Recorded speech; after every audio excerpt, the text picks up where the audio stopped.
Hi, I'm Jessica Goodwin from Thrive Now Physiotherapy, and today I'm here to answer the question, can your lower back pain be a result of a pelvic floor issue? So one of the most common things that people talk to me about when they come in to see me for their lower back pain is that they have some degenerative changes that have happened through their back, or maybe they have a previous disc bulge injury from a long time ago. And so they're aware of the changes that have happened through their back because they've had an x-ray done or they've had an MRI done.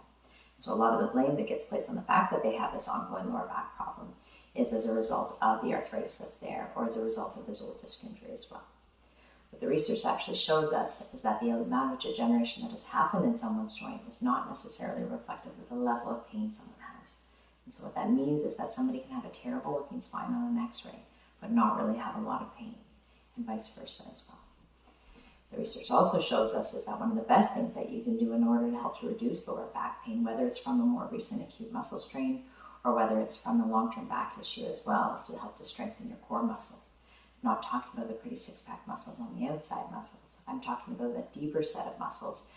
And these muscles include your multifidus muscles in through your back, your transversus abdominis muscles in through the front, the diaphragm on the top, and the pelvic floor muscles underneath.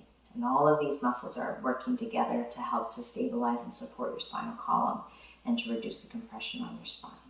And so when one of these muscles or multiple of these muscles is not strong enough, then it does lead to a lot more loading on your lower back. And so ultimately it can cause degenerative changes to occur, but it also means that it can worsen any degenerative changes that are already there or exacerbate an old injury as well. And so we need strength, but we also need a certain amount of cushioning as well. And so pelvic floor muscles, or any muscle in general, they don't work very well if they're stiff or if they're tight. Our pelvic floor muscles are kind of like a hammock on the inside of our pelvis. We don't want necessarily a really droopy hammock, but we also don't want a really stiff, uncomfortable hammock as well. And so when our pelvic floor muscles are constantly being overloaded or overwhelmed, then it can create a lot of stiffness in through the pelvic floor muscles. And ultimately it creates a lot more jarring on our lower back and on through our hips as well. At the end of the day, our pelvic floor muscles are about much more than our bowel and our bladder control.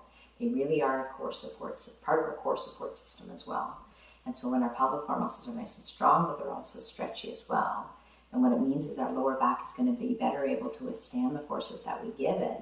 And so ultimately it helps to reduce lower back pain, whether it be from a more acute issue or whether it's something that is more longer term in nature as well.